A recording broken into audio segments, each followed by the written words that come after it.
So I just finished recording my first screencast over here.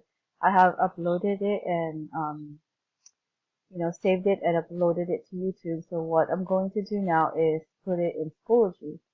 So I'm going to edit the page where I want to put my screencast in. So edit. I have previously inserted this image. This is a screenshot of a page of their textbook.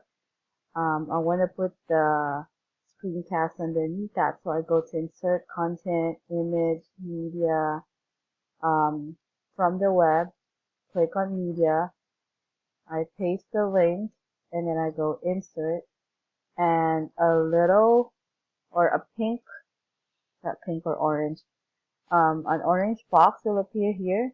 At first, it doesn't show like,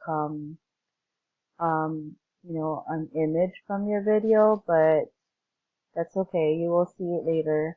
Now make sure that this one shows display inline. The other one is display a new page.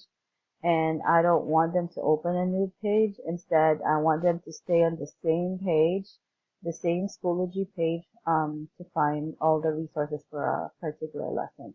So I click on that. So it shows display inline.